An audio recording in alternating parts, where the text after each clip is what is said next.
This is the Fifth Estate, a conversation between young African scholars from the Fort Hall School of Government and Professor Mutahi Ngunyi. Because today is our National Day of Prayer, we will make specific prayers. We will make the Decemberist prayer for Raila. This is a prayer for a man who mocks God.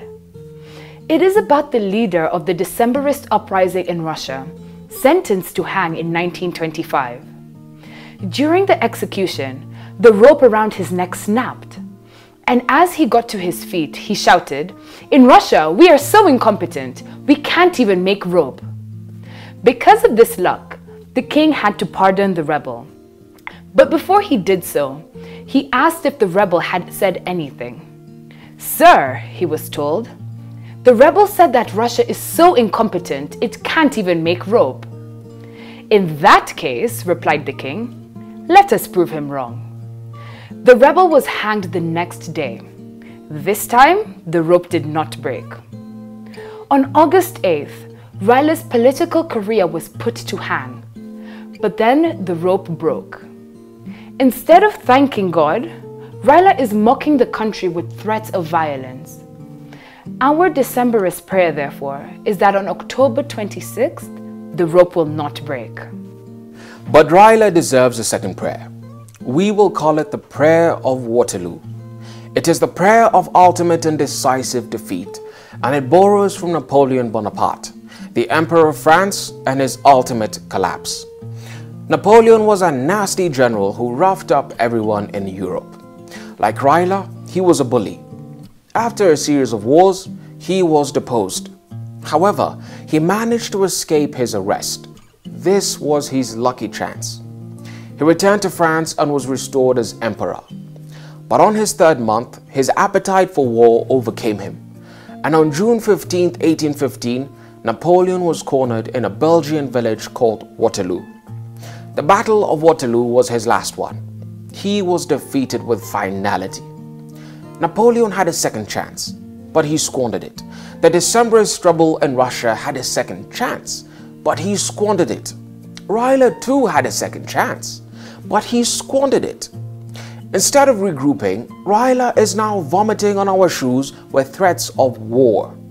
Our prayer of Waterloo should therefore be explicit. We must pray that Raila's appetite for war will produce his ultimate defeat, and that by Christmas he will be a guest at the ICC. For President Uhuru Kenyatta, you should make the prayer of irritation. This prayer is about God, who is irritated by our failure to see obvious things. It is about Moses, the Red Sea, and the charging forces of Pharaoh. Caught in this situation and pushed by an agitated population, Moses cried out to God in prayer. Irritated by Moses, God screamed back at him and ordered, "Stop praying, act." When Moses stopped praying, God used the only thing that Moses had in his hand, a stick. And with this stick, Moses split open the Red Sea. The prayer of irritation, therefore, is not about a big army. It's about a moment. It is about God, and it is about the power of small things. For instance, a stick. Like Moses, Uhuru is caught between the Red Sea, a charging warmonger known as Raila, and a grumbling population. And in this tight situation, Uhuru is crying out to God in prayer. But God is irritated, and he is screaming back at Uhuru saying, "Stop praying, act." Our prayer for Uhuru, therefore, is that he continues irritating God. This way, God will kick him into action. Then he will use the stick of Moses in Uhuru's hand to split open our Red Sea.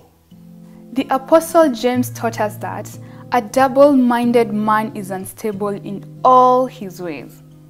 And I think he was describing Chebukati. This man swings like a pendulum. The other day, he almost resigned. Then he changed his mind. Now we are worried that he will backslide again, then resigned before October 26th. This kind of man does not need prayers.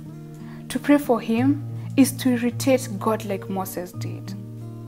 What Chebukati needs is a forest of spies all around him, period. But how about Moraga? Can you pray for him in good conscience? Zero. Moraga is a man who took the sword and split the Solomonic baby into two. He did not even blink. Now the country is divided into two, and it will take years to stitch it back together. And so I ask, is it possible to pray for a man who split a baby into two? Can we pray for him with a pure heart? Zero. The best we can do is pray for Moraga the way King David prayed against those who wronged Israel. These prayers were harsh and unflattering. And this is how we must pray for Moraga. I'm not an expert on God matters. However, I will instruct the nation on how to pray. If today is our national day of prayer, this is how we must therefore pray. 1, we must pray for Raila to meet his ultimate and decisive destiny next week. And our prayer has to be that specific, because God hates vagueness and he hates hypocritical niceness. Number 2, we must pray that Uhuru gets a kick from God for irritating the Almighty. Like Moses in the Holy Bible, we want God to scream at Uhuru and to tell him to stop praying and to start acting. And I say so because some people are out to sabotage country. What Moraga did was nothing but sabotage. What Apombe did, or whatever her name is, was nothing but sabotage. And the reckless statements of Chebukati this week were nothing but sabotage. Chiloba's stepping aside was sabotage. Now, to pray over these acts of sabotage is to irritate God, in my view. What we need to do is to stop praying and to start acting. This way, the path through the Red Sea ahead will become obvious to all of us. And now, our final prayer. We will call it a prayer for the Third Republic. It is a prayer for country, a prayer for our women, and a prayer for our children. The First Republic was established by our founding fathers. Its last president was Arap Moi. If Jaramogi Oginga Odinga had been patient under Kenyatta, he would have been the last president of the First Republic. But he squandered it. The Second Republic was established by the veterans of the Second Liberation, led by Ken Matiba. But Mwai Kibaki outmaneuvered them and became its president. If Raila Odinga had been patient under Kibaki, he would have been president today. But he squandered it. Now the Third Republic is here, and the Odingas are not a part of it.